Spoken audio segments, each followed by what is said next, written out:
दोस्तों आज हम स्टार्ट करते हैं चैप्टर 1 बिलियन। और ये बहुत ही इम्पोर्टेंट चैप्टर है और इसमें हम बड़ा ही सिंपल तरीके से मतलब कतई बिल्कुल बेसिक से हम सीखते हैं। फिलहाल तो इस चैप्टर में जो स्टार्टिंग के मतलब जो दो पार्ट हैं वो आपके 11th क्लास के भी हैं, मतलब फर्स्ट ईयर में भी आपने पढ़े होंगे। तो हम बेसिक से फिलहाल स्टार्ट करते हैं। और चैप्टर 1 है हमारा बिलियन। तो हम देखते हैं कि बिलियन होता क्या है, किसे कहते हैं बिलियन। देखिए बिलियन को हम कहते हैं सोल्यूशन। क्या कहते हैं? सोल्यूशन कहते हैं। और बिलियन क्या होता है? तो जब हम कोई भी दो पदार्थ लेते हैं, कोई भी दो पदार्थ यानी कि दो हो सकते हैं या दो से अधिक, दो या फिर दो से अधिक पदार्थों का जो समांगी मिश्रण होगा, अधिक दो या दो से अधिक पदार्थों के समांगी मिश्रण को, जो समांगी मिश्रण होता है, इसी समांगी मिश्रण को हम क्या कहते हैं? बिलियन कहते हैं। समांगी मिश्रण को बिलियन कहते हैं। ठीक। अब समांगी मिश्रण की हम बात करते हैं तो समांगी मिश्रण क्या होता है? जैसे हमने मान लिया दो पदार्थ लिए, एक को हमने ले लिया चीनी, चीनी ले लिया, अब प्लस में हमने क्या ले लिया? पानी ले लिया। तो चीनी और पानी को अगर हम घोल देते हैं तो हमारा क्या बन जाता है? शरबत बन जाता है। क्या बनता है? शरबत बन जाता है। तो ये जो क्या है, चीनी और पानी, ये दोनों क्या है? मिश्रण बन गया। और जो मतलब मिश्रण बनता है, अब सब क्या है? ये समांगी मिश्रण है। तो समांगी मिश्रण को ही हम क्या कहेंगे? बिलियन कहेंगे। क्या कहेंगे? बिलियन। अब समांगी मिश्रण का मतलब क्या है कि जो चीनी है वो पानी में घुलने के बाद उसके अवयवी तत्वों को हम नहीं देख सकते हैं। यानी चीनी के जो अवयवी कण होते हैं वो हमको नहीं दिखाई देते हैं घुलने के बाद, तो उसी को हम कहेंगे समांगी मिश्रण। या चीनी की जगह पे मान लिया हमने नमक ले लिया, नमक को हमने पानी में घोल दिया, तब भी ये आपका क्या बन जाएगा? समांगी मिश्रण बन जाएगा। और ये भी आपका क्या होगा? बिलियन होगा। ठीक है। तो इस समांगी मिश्रण को ही हम क्या कहते हैं? बिलियन कहते हैं। अब बिलियन में आपके दो घटक होते हैं, यानी कि जो बिलियन होता है, इस बिलियन के अंदर आपके दो घटक होते हैं, एक विलेय होता है और दूसरा विलायक होता है। घटक का मतलब होता है, घटक को हम अवयवी कण भी कह सकते हैं, यानी कि उसके अंदर जो भी जो पदार्थ पाए जाते हैं उनको हम क्या कहते हैं? घटक कहते हैं। तो बिलियन के अंदर दो घटक यानी कि दो अवयव होते हैं, एक होता है विलेय और दूसरा होता है विलायक। तो बिलियन तो हमें पता है कि क्या होता है? सॉल्यूशन इसको हम कहते हैं, विलेय को हम सॉल्यूट कहते हैं और बिलियन विलायक को हम सॉल्वेंट कहते हैं। ठीक। यानी कि बिलियन के अंदर दो घटक होते हैं, एक सॉल्यूट होता है और एक सॉल्वेंट होता है। अब विलेय, ये तो हो गए बिलियन के घटक। ठीक। दो घटक होते हैं विलेय और विलायक। जैसे मान लिया हमने यहाँ पे चीनी और पानी लिया तो हमारा क्या बना था? शरबत बना था। तो चीनी क्या है? चीनी को घोला गया है किसमें? पानी के अंदर। तो चीनी को घोला गया है यानी कि चीनी घुली हुई है। तो जो पदार्थ घुलता है उसको हम विलेय कहते हैं।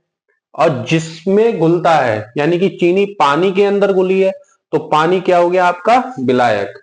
जो पदार्थ घुलेगा उसको हम विलेय कहते हैं और जिसमें घुलता है वो विलायक होता है। या फिर हम कह सकते हैं कि बिलियन में जो पदार्थ कम मात्रा में उपस्थित हो, बिलियन में जो पदार्थ कम मात्रा में उपस्थित होता है उसे हम विलेय कहते हैं। और जो पदार्थ अधिक मात्रा में उपस्थित होता है तो उसे हम विलायक कहते हैं।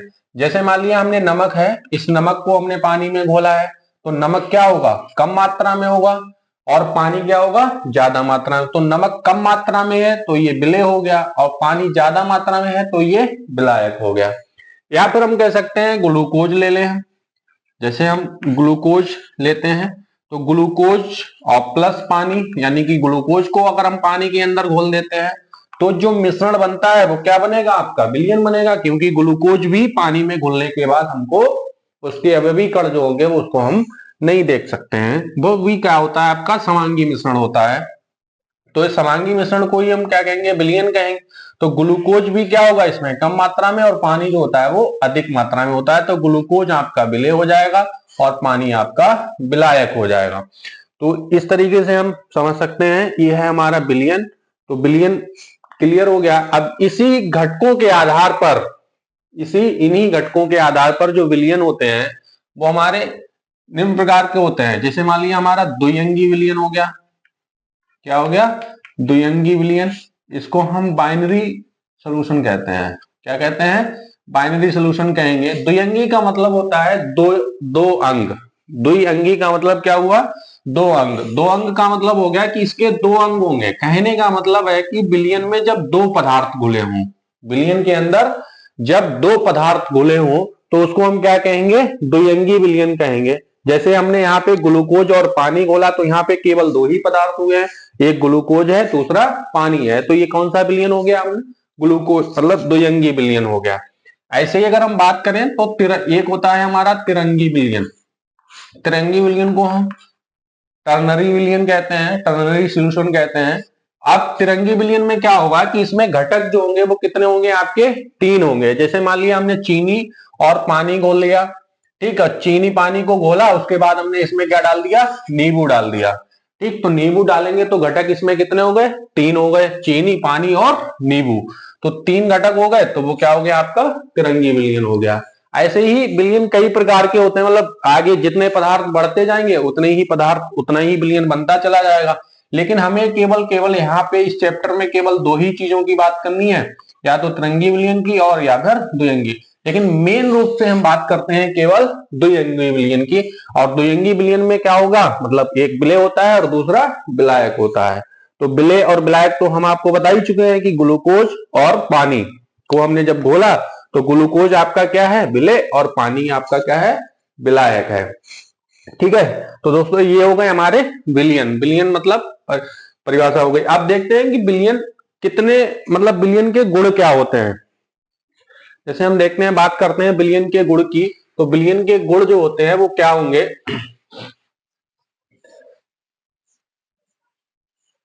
तो देखिए विलयन के जो गुण होते हैं, यानी कहने का मतलब ये है कि विलयन जो है, पहला हम देखते हैं तो विलयन एकल प्रावस्था तंत्र है। विलयन जो होते हैं वो एकल प्रावस्था तंत्र है। प्रावस्था को हम कहते हैं फेज कहते हैं। तो एकल प्रावस्था तंत्र है। एकल प्रावस्था तंत्र का मतलब क्या होता है कि विलयन में एक ही प्रावस्था होती है। कहने का मतलब जब दो घटक बनाते हैं, जब दो पदार्थ, या फिर हम कह सकते हैं कि दो अवयवी कण जो होते हैं वो विलयन बनाते हैं, तो दो अवयवी कण जब विलयन बनाएंगे तो उनके बीच में कोई भी सतह यानी कि सरफेस जो होती है वो नहीं बनती है, इसलिए इसको कहा गया है कि एकल प्रावस्था तंत्र है। दूसरा की अगर हम बात करें तो विलयन जो होता है इसमें विलेय के कण, विलयन में अभी हमने बताया कि दो घटक होते हैं, एक विलेय होता है और एक विलायक होता है। तो विलयन में जो विलेय होता है, जो विलेय पदार्थ होता है, इसमें विलेय के जो कणों का आकार होगा, कणों का आकार 10 की घात -7 से 10 की घात -8 सेंटीमीटर तक होता है। यानी कि इतना छोटा होता है कि हमको अपनी आंखों से दिखाई भी नहीं देगा। 10 की घात -7 से 10 की घात -8 सेंटीमीटर कणों का आकार होता है, विलेय के कणों का आकार। जितने भी विलयन होंगे उनमें विलेय के, मतलब समांगी मिश्रण होता है, तो समांगी मिश्रण में हम विलेय के अवयवी कणों को नहीं देख सकते हैं। तो इसका मतलब यही हुआ कि विलेय के जो कणों का आकार होगा वो 10 की घात -7 से 10 की घात -8 सेंटीमीटर तक होता है। तीसरा अगर हम बात करें तो विलयन के जो गुण होते हैं, जैसे मान लिया हमने विलयन के गुण, विलयन के गुण जो होते हैं वो विलेय के गुण मतलब चेंज नहीं होंगे। जो विलेय के गुण होते हैं, विलेय के गुण और प्लस विलायक के गुण, विलायक के गुण। ठीक, विलायक के गुण का मतलब क्या हुआ कि विलयन के गुण वही रहेंगे जो विलेय और विलायक के गुण होते हैं। कहने का मतलब ये समझ लीजिए, विलेय और विलायक जब विलयन बना लेते हैं, या फिर जब हम कहते हैं अलग, विलेय और विलायक जो होंगे इनके जो गुण होते हैं विलयन बनाने के बाद भी वही गुण रहेंगे। जैसे अगर हम बात करें चीनी की, तो चीनी का स्वाद कैसा होता है? मीठा होता है। ठीक, और पानी, चीनी को जब हम पानी में घोल देंगे तो जो शरबत बनता है वो भी आपको क्या लगेगा? मीठा लगेगा। कहने का मतलब जो विलेय का गुण होगा विलयन बनने के बाद भी वो गुण रहेगा, समाप्त नहीं होगा। ठीक है, तो जो विलयन के गुण होते हैं वही गुण विलेय और विलायक के भी होंगे, परिवर्तित नहीं होते हैं। ठीक है, इसमें है कि विलयन के कुछ गुण, जैसे विलयन है तो विलयन के जो गुण होते हैं वो, जैसे मान लिया आपका क्वथनांक हो गया, विलयन के गुण में क्वथनांक हो गया, एक हिमांक हो गया, ठीक, दूसरा आपका तीसरा घनत्व हो गया, घनत्व, ठीक। ये जो है विलयन के गुण, ये जैसे जैसे पदार्थ मतलब विलय की पदार्थ की मात्रा पर डिपेंड करते हैं। जैसे मान लिया अभी हमने विलयन लिया था, जैसे चीनी घोला, तो चीनी को पानी के अंदर घोला तो उसका क्वथनांक जो होगा वो अलग होगा। अगर उसी पानी में हमने नमक घोला है तो उसका क्वथनांक अलग हो जाएगा। उसी पानी में अगर हमने ग्लूकोज घोला है तो उसका क्वथनांक अलग अलग हो जाएगा। कहने का मतलब यह है कि विलयन के गुण जो होते हैं, कुछ गुण जो भौतिक गुण है, जैसे क्वथनांक है, हिमांक है, घनत्व है, ये विलय के आधार पर परिवर्तित हो जाते हैं, मतलब बदल जाते हैं। विलय जैसे जैसे हम विलय पदार्थ को बदलेंगे और ये गुण भी बदल जाएंगे। वैसे तो गुण विलयन के वही गुण रहते हैं जो विलय और विलायक के गुण होते हैं, लेकिन भौतिक गुण जो होते हैं विलयन के, वो पदार्थ बदलने के साथ साथ बदल जाते हैं। ठीक है, तो ये रहेगा हमारे विलयन के गुण। तो क्या है, विलयन एकल प्रावस्था तंत्र है, इसमें विलय के कणों का आकार 10⁻⁷ से 10⁻⁸ सेंटीमीटर तक होता है। और विलयन के गुण जो होते हैं वही विलय और विलायक के गुण रहते हैं। और विलयन के गुण जैसे क्वथनांक हो गया, हिमांक हो गया, ठीक है, आपका घनत्व हो गया, और ये भौतिक गुण है। ये जैसे जैसे हम विलय पदार्थ को बदलेंगे, विलयन में मतलब विलायक में विलय पदार्थ की अवस्था जो बदलेगी, विलय को बदल देंगे तो ये गुण भी क्या होते हैं, बदल जाते हैं, परिवर्तित हो जाते हैं। ठीक है, तो ये तो रहे विलयन के गुण। अब विलयन के हम प्रकार की बात करेंगे तो विलयन कितने प्रकार के होते हैं। ठीक है, ये तो फर्स्ट कक्षा 11 का टॉपिक है, मैं आपको बता रहा हूं, लेकिन बहुत बेसिक से ही इसको सीख रहे हैं, तो इस चैप्टर को हम बेसिक से ही पढ़ेंगे, कतई बिल्कुल जड़ से, जिससे कि कतई कोई भी हो बहुत अच्छे तरीके से समझ में आएगा। तो विलयन क्या है, विलयन के प्रकार की हम बात करें, विलयन के प्रकार,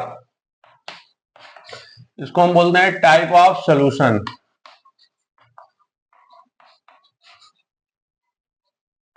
type of solution, type of solution का मतलब क्या है। आप देखिए विलयन में अभी हमने आपको बढ़ाया है कि विलयन में दो घटक होते हैं, एक होता है आपका विलय और दूसरा होता है विलायक। तो विलय की मात्रा मतलब विलयन में जब दो ही घटक हैं तो उनमें क्या करेंगे, उन विलयन के जो प्रकार हैं उनको हम डिवाइड करेंगे, मतलब बांटेंगे। तो किस प्रकार के बांटेंगे, तो पहला हम विलय की मात्रा के आधार पर बांटेंगे, यानी कि जो हमारा विलय पदार्थ है इस विलय की मात्रा के आधार पर, विलय की मात्रा के आधार पर, ठीक। तो विलय की मात्रा के आधार पर जो विलयन होते हैं वो आपके 5 प्रकार के होते हैं। विलय की मात्रा के आधार पर जो विलयन होते हैं वो कितने प्रकार के होते हैं, 5 प्रकार के होते हैं। 5 प्रकार के मतलब पहला आपका होता है तनु विलयन। क्या होता है, तनु विलयन, ठीक। तनु विलयन को हम डाइल्यूट सॉल्यूशन कहते हैं। क्या कहते हैं, डाइल्यूट सॉल्यूशन कहते हैं, ठीक है। दूसरा आपका आता है सांद्र विलयन। क्या आता है, सांद्र विलयन आता है, और सांद्र विलयन को हम कंसंट्रेट सॉल्यूशन कहते हैं या कंसंट्रेटेड सॉल्यूशन कहते हैं, ठीक है, कंसंट्रेटेड सॉल्यूशन। इसके बाद आपका जो तीसरा है वो आपका संतृप्त विलयन आता है। संतृप्त विलयन, इसको हम संतृप्त विलयन को हम सैचुरेटेड सॉल्यूशन कहते हैं, सैचुरेटेड सॉल्यूशन, ठीक। और चौथा जो आता है वो आपका असंतृप्त विलयन आता है। असंतृप्त विलयन, इसको हम अनसैचुरेटेड कहते हैं, ठीक, अनसैचुरेटेड सॉल्यूशन कहते हैं। और पांचवा जो आता है वो आपका अति संतृप्त विलयन आता है। क्या आता है, अति संतृप्त विलयन, ठीक। इसको हम सुपर सैचुरेटेड कहते हैं, सुपर सैचुरेटेड सॉल्यूशन कहते हैं, ठीक। ये 5 प्रकार के होते हैं और 5 प्रकार के किसके आधार पर होंगे? विलय की मात्रा के आधार पर ये विलयन जो होते हैं वो आपके 5 प्रकार के होते हैं। तो पहले की हम बात करें तनु विलयन। तनु विलयन को हम जैसे कोई भी विलय पदार्थ हम घोलेंगे तो इसमें जो विलय होगा वो बहुत ही कम मात्रा में होगा। कहने का मतलब जो विलय होता है उसकी मात्रा क्या होती है? कम होती है। और विलायक जो होता है उसकी मात्रा जो होती है वो आपकी अधिक होगी। ठीक है, अधिक होने का मतलब क्या है? विलय वो तो वैसे ही रहता है, विलय तो वैसे ही कम होता है, लेकिन इस विलयन में क्या होगा? तनु विलयन, डाइल्यूट सोल्यूशन कहते हैं इसको। तो इस विलयन में क्या होगा? विलय की मात्रा जो होगी वो बहुत कम होगी। जैसे अगर हम बात करें, मान लिया ये हमने कोई भी पात्र लिया है और इस पात्र में हमने ये मान लिया विलायक भर लिया। ठीक, ये हमने क्या भर लिया है? विलायक भर लिया है। तो इसमें जो विलय होगा वो बहुत कम मात्रा में घुला होगा। विलय जो होगा वो कम मात्रा में घुला होगा। तो इसी विलयन को हम क्या कहेंगे? तनु विलयन कहेंगे। क्या कहेंगे? तनु विलयन। यानी कि जिस विलयन, वे विलयन, हम परिभाषा की अगर हम बात करें तो इसकी होगी कि वे विलयन जिनमें विलय की मात्रा विलायक की अपेक्षा बहुत कम हो। बहुत कम होने का मतलब क्या है? जैसे मान लिया हमने कोई भी, मान लिया 1 लीटर पानी ले लिया। 1 लीटर पानी में हमने यहाँ पे 1 लीटर पानी लिया और उसमें 2 चम्मच या 3 चम्मच क्या घोल दिया? नमक घोल दिया। या 1 लीटर पानी में 2 चम्मच या 3 चम्मच हमने चीनी घोल दी। तो जो विलयन बना है वो क्या होगा? आपका तनु विलयन होगा।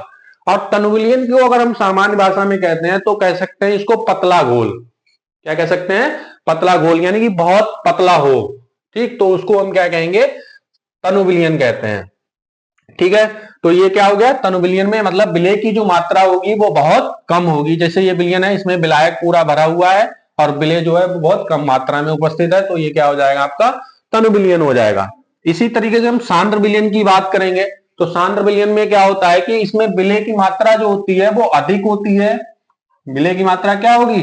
अधिक मात्रा में जो विलय होगा, मतलब कहने का मतलब ये है कि विलय पदार्थ जो है वो अधिक मात्रा में घुला होगा।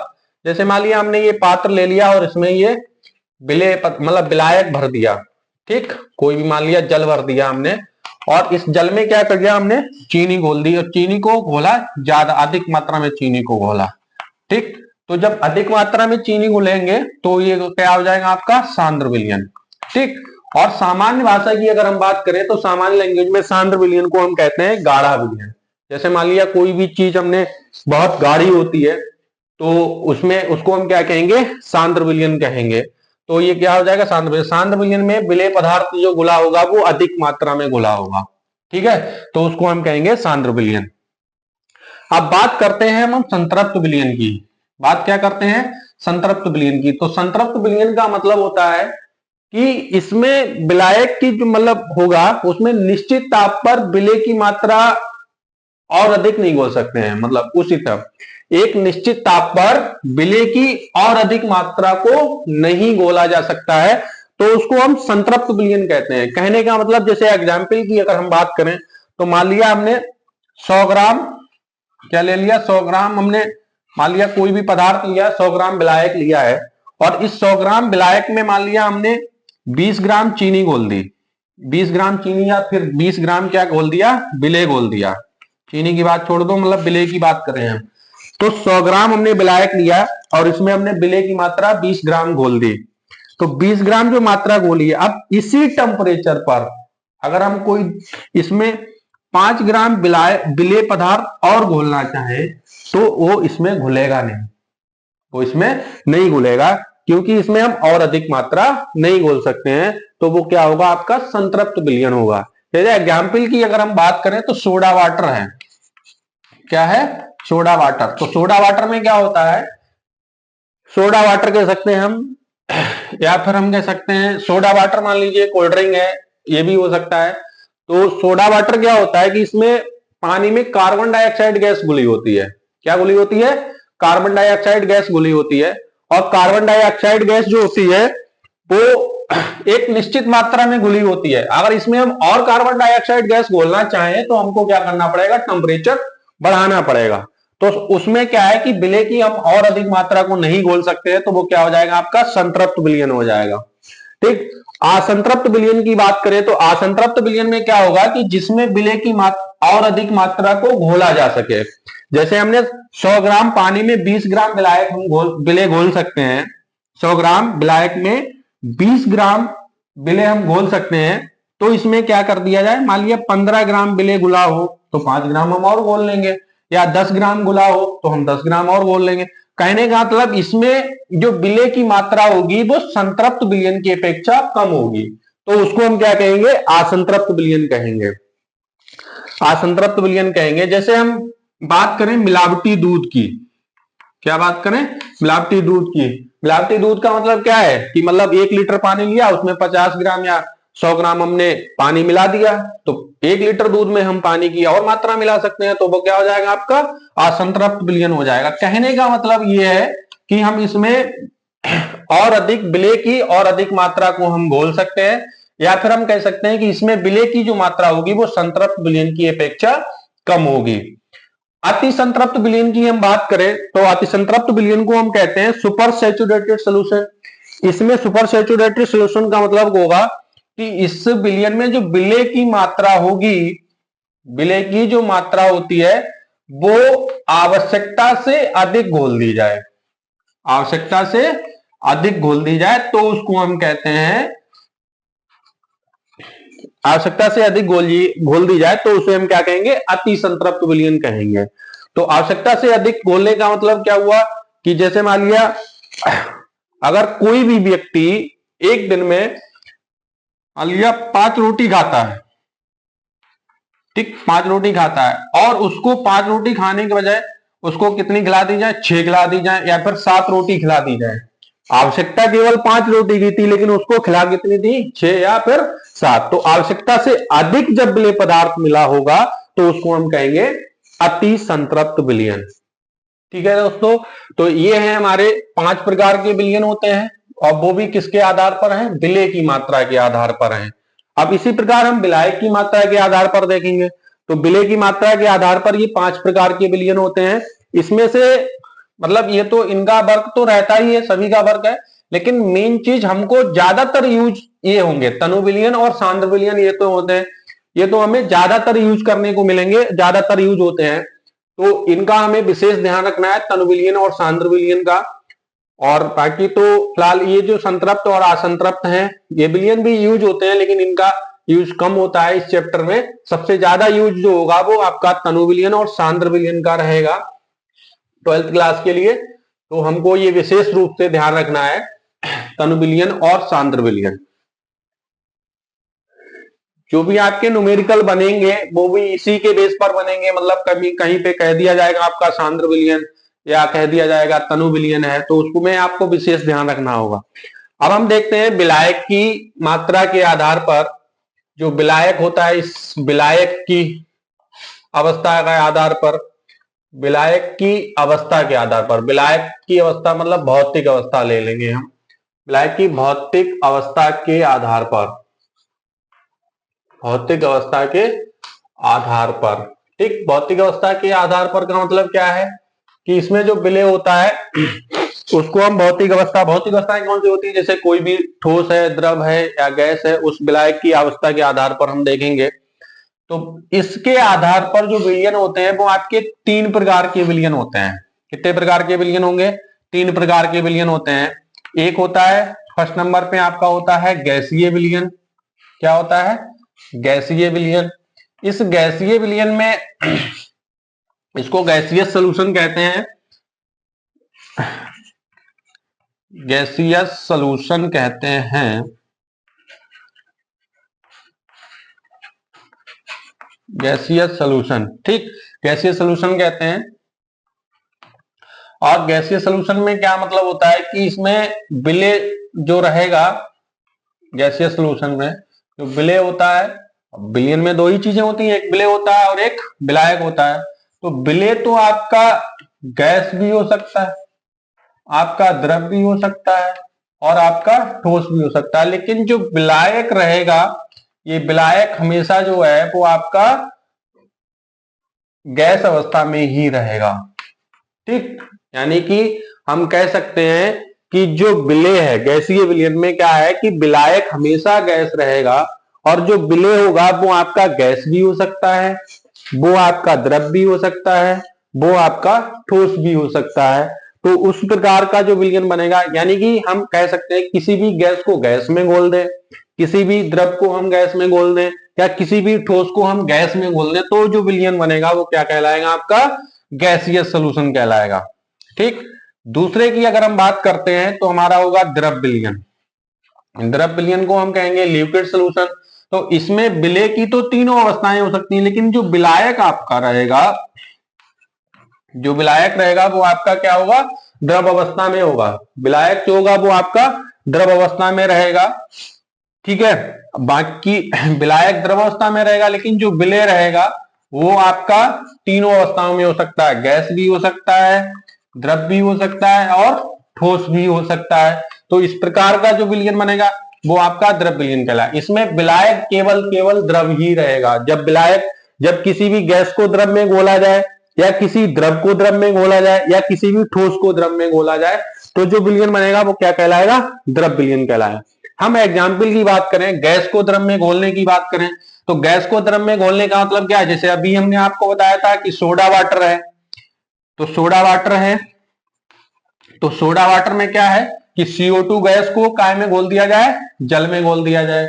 ठीक है। तो CO2 प्लस जल का जो विलयन बनेगा वो क्या होगा, आपका सोडा वाटर होगा। लेकिन वो विलयन कौन सा होगा, आपका द्रव विलयन होगा। ठीक। वो क्या होगा, आपका द्रव विलयन, क्योंकि कार्बन डाइऑक्साइड को काय में घोला गया, जल में घोला गया है। ठीक। ऐसे ही अगर हम द्रव की और द्रव में, मतलब किसी भी द्रव और द्रव को द्रव में घोलें, तो हम बात करें, जैसे मान लिया हमने एल्कोहल ले लिया C2H5OH, और इसको हमने काय में घोल दिया, जल में घोल दिया। तो एल्कोहल भी द्रव है और हमारा जल भी द्रव है। तो ये दोनों क्या हो गए, आपके द्रव हो गए। तो इसको हम घोल देंगे तब भी आपका क्या बनेगा, द्रव विलयन बनेगा। किसी ठोस को द्रव में घोले, ठोस को द्रव में घोलने का मतलब क्या है, या तो हम ग्लूकोज को जल में घोल दें, या फिर हम नमक को जल में घोल दें। नमक को काय में घोल दें, जल में घोल दें। ठीक। तो अब भी आपका क्या बन जाएगा, द्रव विलयन बन जाए। कहने का मतलब विलायक जो आपका रहेगा वो द्रव ही रहेगा, और ठोस विलय जो होगा वो आपका गैस भी हो सकता है, द्रव भी हो सकता है और ठोस भी हो सकता है। ठीक है। तो ये बन जाएगा आपका द्रव विलयन। ठीक। इसी प्रकार से जो तीसरा नंबर है, मतलब होता है हमारा ठोस विलयन। ठोस विलयन में क्या रहेगा कि जो आपका विलायक होगा वो आपका ठोस रहेगा, और विलय जो रहेगा वो आपका, जैसे तीसरा पॉइंट था हमारा ठोस विलयन, तो ठोस विलयन में क्या है, क्या रहेगा कि जो ठोस विलयन, ठोस विलयन, ठोस विलयन में क्या रहेगा कि जो विलय रहेगा ये आपका गैस, यानी कि ठोस भी हो सकता है, द्रव भी हो सकता है और गैस भी हो सकता है। लेकिन जो विलायक रहेगा वो आपका केवल और केवल ठोस रहेगा। क्या रहेगा, केवल और केवल ठोस रहेगा। यानी कि जब किसी भी विलय पदार्थ, ठोस को ठोस में घोल दें, द्रव को ठोस में घोल दें, या फिर गैस को ठोस में घोल दें, तो वो आपकी अवस्था जो बनेगी वो क्या बनेगी, आपका जो विलयन बनेगा वो आपका क्या बनेगा, ठोस विलयन बनेगा। ठीक है। तो जो विलयन है वो हमारे यही प्रकार होते हैं, एक विलायक की अवस्था के आधार पर, और एक विलायक की भौतिक अवस्था के आधार पर, दूसरा विलय की मात्रा के आधार पर। तो विलय की मात्रा के आधार पर हमने 5 प्रकार के विलयन पढ़े हैं, और विलय की भौतिक अवस्था के आधार पर हमने 3 प्रकार के विलयन पढ़े हैं, गैसीय विलयन, द्रव विलयन और ठोस विलयन। ठीक है। तो ये विलयन के प्रकार हैं दोस्तों। इसके बाद हम देखते हैं नेक्स्ट वीडियो में